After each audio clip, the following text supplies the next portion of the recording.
I am Daniel Lucas, and welcome to Book 101 Review.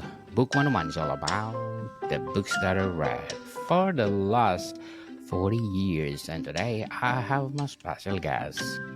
He is a veteran, former intelligence officer, hypnotist, and of course, an author. He is the author of the book Winner Peace, no other than Mr. Ryan Christensen. Welcome to Book 101, Mr. Ryan. And can you please introduce more about yourself? Certainly. Thank you so much for having me on tonight. I really appreciate that. So my name is Ryan Christensen. I spent 23 years between the military, also doing counterterrorism and counterproliferation in DC. And then back in 2020, I became a hypnotist. And over the past 4 years, I've done a lot of deep dives into my own mind and other people's minds and found some really unique ways to approach change and self-improvement using hypnosis. And so beginning of this year, I wanted to get those new findings out in the world, which is why I wrote Winner Peace, How to End Inner Conflict and Make Success Inevitable. What motivated you to write Winner Peace? Well, it very much is a situation where, like I said, I developed my own modality and found out a lot of things about self-improvement and therapy and coaching and taking care of yourself and taking care of your mind. And what I realized as I was going through my own journey to take care of myself, I found out last year that I have autism and bipolar disorder. Didn't figure that out until last year. So it was sort of a rough ride for the first 48 years of my life. And as part of that journey in 2021, I started doing a lot of self-improvement work, a lot of work on myself to kind of clear out all the junk and get everything aligned so I could actually live the life I want to live. And along the way, I found out that a lot of the things that they put out there don't really work the way they say it do. All of them have these sort of underlying implicit assumptions that they don't really talk about that really limit kind of the results that you get. And I wasn't in a position where I could deal with like half measures and always be fixing myself for the rest of my life. I had to find a way to find the finish line and get across it. So through that, I just developed a very unique set of techniques, a unique set of theories, a unique set of insights into how everything works. And I wanted to go ahead and get Winner Peace out there to kind of spread these ideas, let people know there's some different options, different ways of going about things. And I actually designed it to give as much of an impact and as much of the benefit of working with me one-on-one. So people can actually start making change just by reading the book. Mr. Ryan, thank you for sharing your talents with me. And can you explain the concept of Winner Peace and its significance in achieving inner harmony? Yes, absolutely. So Winner Peace was really about clearing out all of the large level kind of emotional level beliefs, right? We have a very left brain, detail oriented, individual problem sort of approach to change. And we completely ignore the right side of the brain, the emotional brain, which is also looking at the world from like a higher level. It's kind of like looking at the forest instead of the trees. And what I realized is even though we're dealing with these individual left brain sort of beliefs, we're not changing the emotional beliefs. And by resetting these lenses and kind of these higher level beliefs, kind of as general conclusions, we can actually make a lot of progress very, very quickly. So if you can imagine a box in your head with a label on the side of it says, I'm not good enough. And there's a million different things in that box, right? Well, the standard approach is to take them out, put them in different boxes, one by one or group by group. Problem is there's a million things in there, so it takes forever. And every single day, if it passes, more stuff gets put in. There's a label on the side of the box. Why not just take off the label, put it on a new label? So change I'm not good enough to I am good enough. And when you do that, everything in the box now means I'm good enough. You don't have to deal with all that stuff individually. So you can make much faster progress, much easier. And so Winner Peace really is about going in and taking a look at those big conclusions around how to deal with emotions, how to deal with self-confidence and self-worth, this idea that I'm not good enough, that I need to fix myself. A lot of the common issues that people have around feeling like they're not powerful enough, they're trapped in different areas of their life and throughout their life, and giving people a way to sort of reimagine those and reframe those to give themselves more space. And eventually you get to this point where there's a core belief set that's essentially, there's nothing wrong with me and there never was. There's nothing to heal and there never was. I'm good enough as I am to deserve whatever I choose. I don't have to prove it to anybody and not even myself. And when you do that, you create this way where the emotional mind and the rational mind can now work together below the level of consciousness to solve all those problems that used to have to raise to your attention, right? Because when everything's kind of like in conflict and all these things are sort of bouncing around, they can't help each other. So I have to ask you, bring those things up to consciousness for you to deconflict that and solve those problems for it. So if you clear everything out, teach it how to work together, then it can handle most of the problems on its own. It doesn't have to raise those to you. So you get to this place where your mind is clear. You're, not have a lot of racing thoughts. You're not having a lot of extraneous emotion. You have a nice little sense of well-being, and you don't have to do anything to maintain that. So, how does the book address the misalignment between the rational and emotional minds? So one thing is first explaining that there's that conflict in the first place, right? Because everybody's looking at everything from this very left brain viewpoint. So adding that perspective of the right brain and the emotional mind really kind of helps, okay, putting everything in context, right? Because a lot of these individual events are, I'm not good enough, applied to individual situations. So when you can kind of back out and look at that from that perspective, it really kind of changes the way you view the world and what you're doing. The second thing is redefining and taking another look at what emotions mean. A lot of people are like, oh, I'm afraid of this thing. I need to not do that. Or I feel shame. I need to not do that. So we push it away. We run from it in a lot of ways because these emotions are painful. But when you redefine emotions and look at them as not pain, but as signals, things really change. Because essentially every emotion you feel is your mind asking you for help to solve a problem. So if you're afraid, it's because there's something out there that's going to mess with you or a potential threat.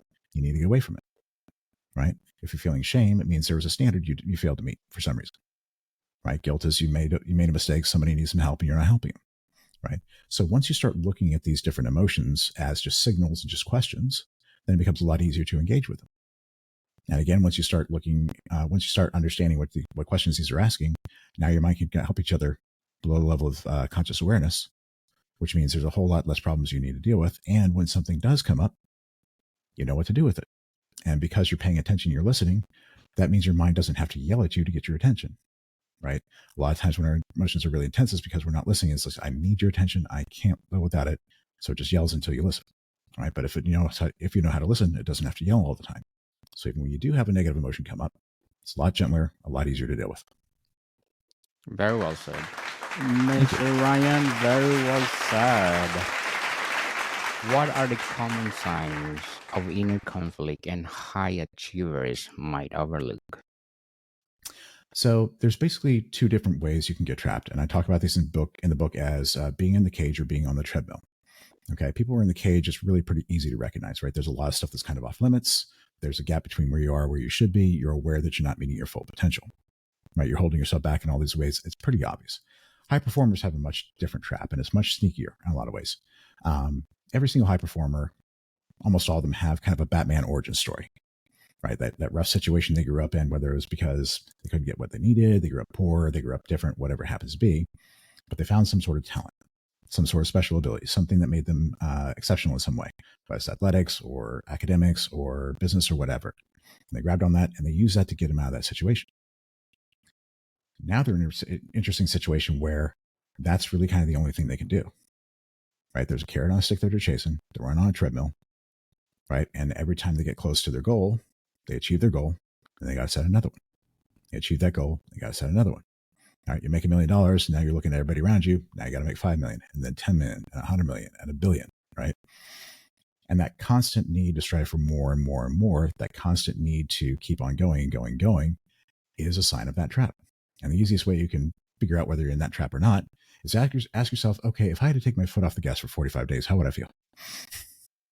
Right? Because these guys can't stop running, right? They're chasing the carrot, and if they don't chase the carrot, they get the stick. So they got that double motivation of having to run for this past and have to chase this future. And worst part about it is everyone around them tells them they're doing it right. Right? They're getting rewarded by society. They're doing really well. They've got the success and the cars and the house and the family and the whole 9 yards, and they're going on vacations and private jets. So there's no signal from the outside world that they're doing it wrong. Everybody wants to be them. How do you do this? How are you so successful?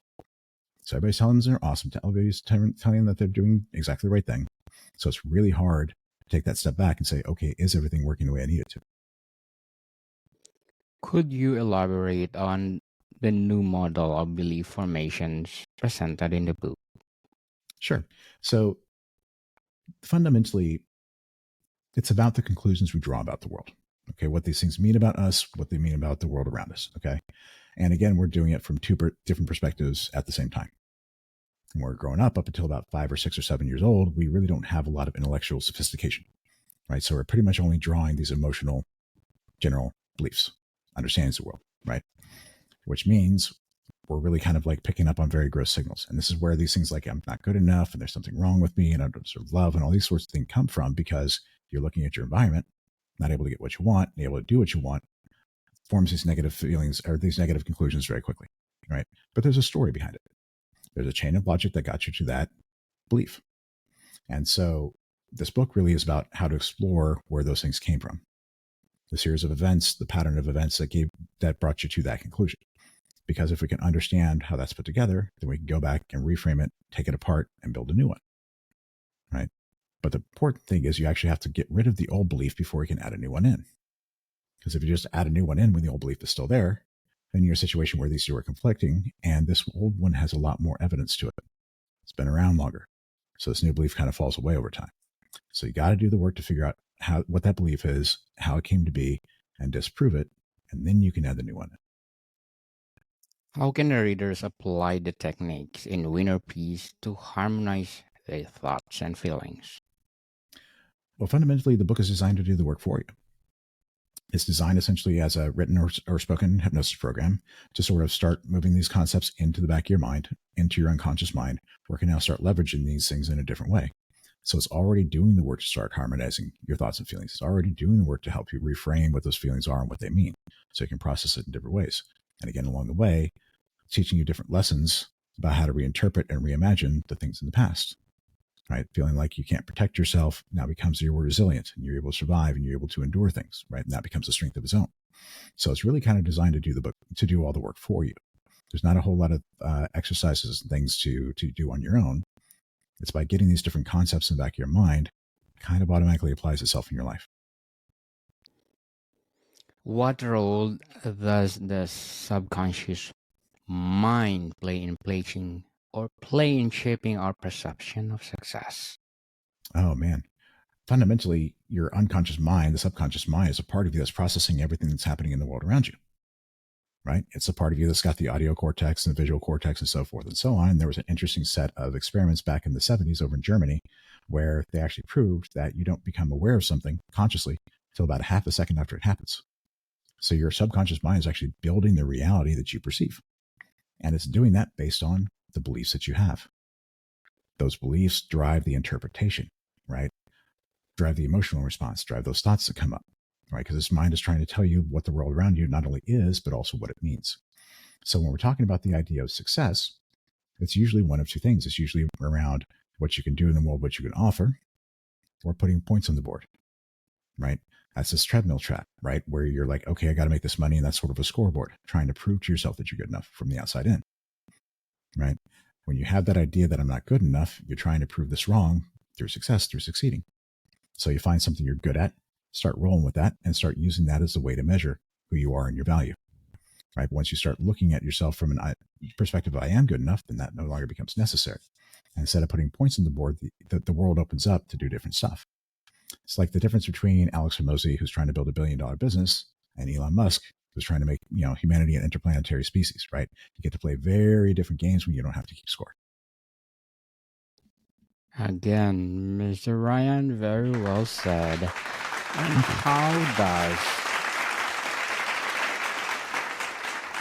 how does the book differentiate between fleeting victories and lasting fulfillment? It's an excellent question. It comes down to that scoreboard concept, right? If you're keeping score, as soon as you start score a goal, you feel great. But then that feeling fades because you're not running on that treadmill anymore. You can't really stop. So as soon as you make that goal, as soon as you reach that milestone, as soon as you, whatever happens to be, you do something good, you make a presentation, whatever that is, you feel that feeling of victory, but it falls away really quickly because you got to keep chasing that reward. Lasting fulfillment really comes when you stop chasing that external validation, when you're motivated from the inside out, when you're doing things that are important to you, when you've got a mission in life rather than just a job or a career or a business, right? Where it's about impact, where it's about meaning, where it's about making real change in the world. Okay. But that's only really possible when you're not trying to prove to yourself that you're good enough, when you've already fixed yourself, when you've got those thoughts taken care of, when you're aligned. And that's one of the things I really want for people who read Winter Peace or listen to it on Audible, is to be able to make that transition from just keeping score to doing something purposeful, moving towards a higher mission, moving towards a bigger vision, right? Because all these people that are high performers have all this talent, all this skill, ability to work really hard, very dedicated, but they're just doing it to keep score. What would happen to the world if we changed all these people from Hormozis to Elon Musk?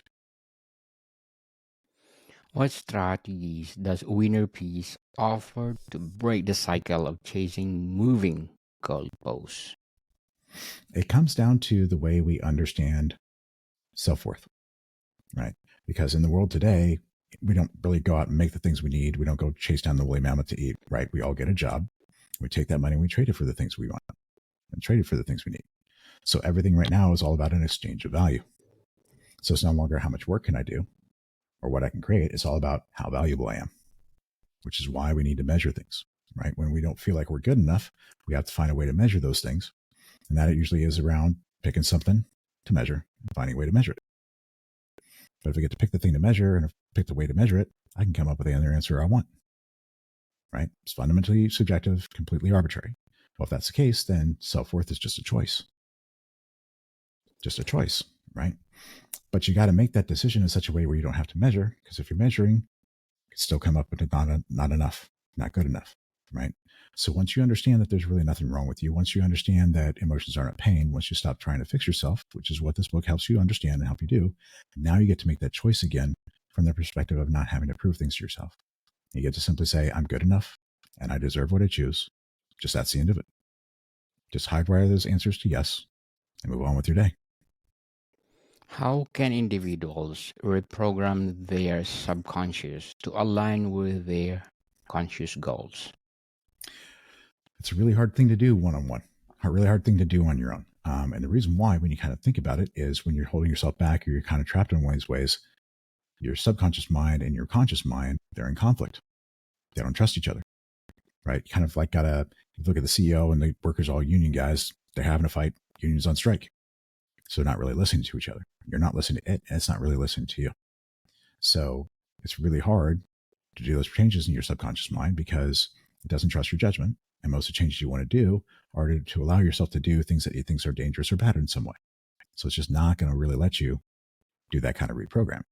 Now, there are a lot of things you can do around affirmations and self-hypnosis and so forth and so on to kind of like set that target, move yourself in the right direction, get that goal as a focus, right? And those are really, really effective. But in terms of changing the beliefs you had, it's very, very difficult on your own. Whenever I was going through my work, trying to take care of myself, I knew exactly what was wrong. I knew exactly how to fix it. And my mind refused to allow me to do it. So I always had to hire somebody else to do that work for me. But the beautiful thing about that is if you talk about labor, management, conflict, what do? You get a third party, neutral third party to come in and handle that negotiation for you. It's the best, easiest, and fastest and most effective way to do it. But at least with the book, you're starting to get the ball rolling by adding new concepts in. Totally agree, Mr. Ryan. What are the potential consequences of ignoring inner conflicts in the pursuit of success? Oh man. If you think about it this way, you're trying to do the right thing, right? But you can do the right thing for the right reason. You can do the right thing for the wrong reason. So if you're ignoring those inner conflicts, you don't really know if you're doing the right thing for the right reason or for the wrong reason because you don't honestly know what the reason is, right? That's a deep underconscious me. That's a deep thing underneath that's trying to fulfill that. So if you're ignoring your mind, pushing away your fighting, you can't figure out what the reason really is. And if you're doing the right thing for the wrong reason, you're going to do it the wrong way. Because the way you do the thing is to satisfy that underlying need, right? It's really, really messy, really, really fast. And if you think about the scoreboard and running on the treadmill, what are you trying to do? You're trying to be successful in order to feel good about yourself, not to create something interesting in the world, right? So everything is there to feed that insecurity rather than actually creating something new. Does that make sense? Makes sense. So, how does Winner Peace redefine the traditional notions of success and Mhm. achievement? It really doesn't. And the reason why is because I don't want to tell somebody else how to live, right? That's up to them. They're the only person that can really understand and know what success, what achievement, what purpose and meaning in life really means to them. So Winner Peace is not about here's how to live life. Winner Peace is not here's how to look at success and achievement. Winner Peace is about here's how to set yourself free to pursue and be and do what you're actually meant to pursue and be and do.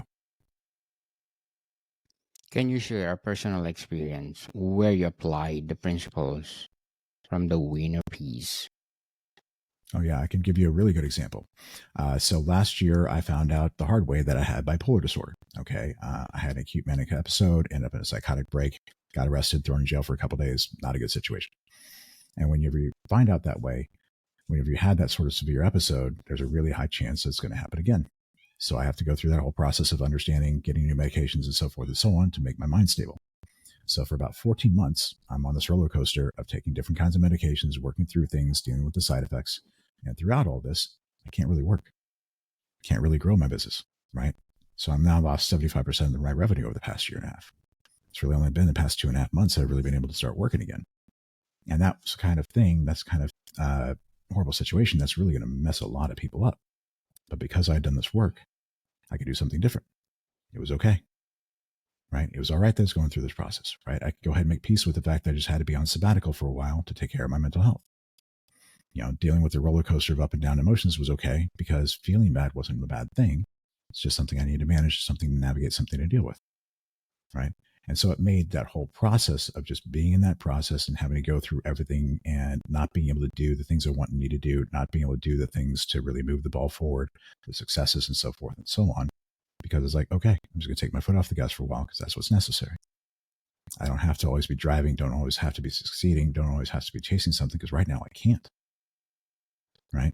And so by not defining myself that way, by not having to prove things to myself that way, I allowed myself the space and the time to do the work I really needed to do without blaming myself, without beating myself up in any way, shape, or form, without thinking I was less than or not deserving anymore or broken. Does that make sense? Makes sense. So what feedback have you received from readers who implemented the book's strategies? So far, it's been very, very positive. It's only been out for a little over a month now.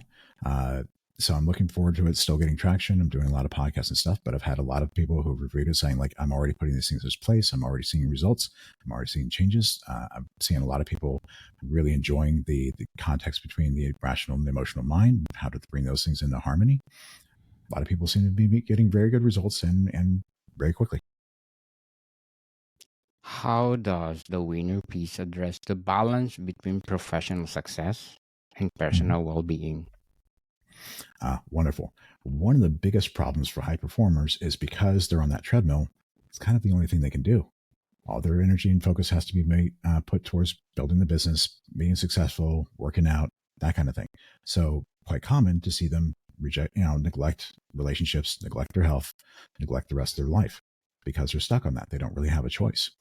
So once you get yourself off of that treadmill, once you're no longer measuring yourself in those ways, once you get your rational mind, your emotional mind aligned, once you don't have to avoid anything anymore, now you actually get to live a more balanced life because your business isn't the only thing you're living for anymore, right? So it actually allows you space and time for these other things to actually become as important and as meaningful and impactful as they should have been in the first place. Definitely. What exercises or practice does Winner Piece recommend for daily application? None. And the reason why is this. You don't have to prove things to yourself that you already believe, right? If you believe in God, don't really have to prove it. And the other thing is nobody else can really prove you wrong. So once you start adapting these ideas and once you start adapting these beliefs, there's nothing else to add, nothing else to have to do to reinforce. So really, once you get to this place where you're implementing these processes and viewing the world in a different way, it's all about, okay, who actually am I? What do I really want? How do I need to move through the world in response? And start listening more to what's going on inside you. Because it's not scary. Now you can actually allow that to guide you better and faster towards the things you want to do. So really, it's just a matter of like listening and becoming curious. I think you did a great job.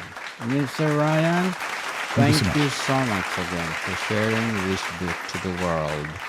And how can readers identify and overcome self-sabotaging behaviors, or as I discussed in the book? Wonderful. So as we're talking about the book, there's no such thing as self-sabotage.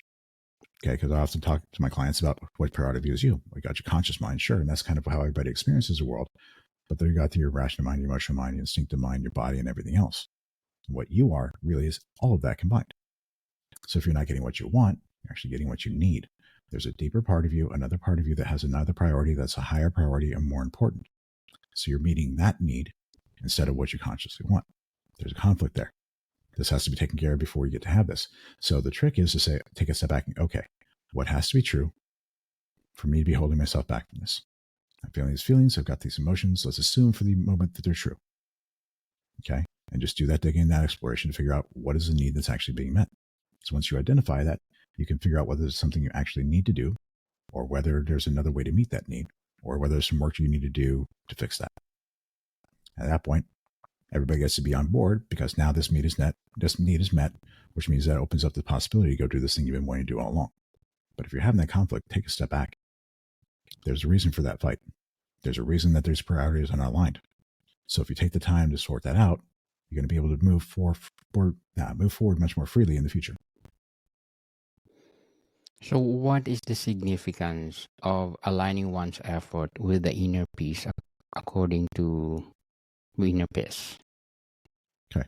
The wonderful thing about inner peace is that once you clear all this inner conflict, you're actually trying to make your mind into a unified team, right? If you're running a business and all the parts of the different business are all fighting, they're not coordinating and everything else, everything is much, much harder, right?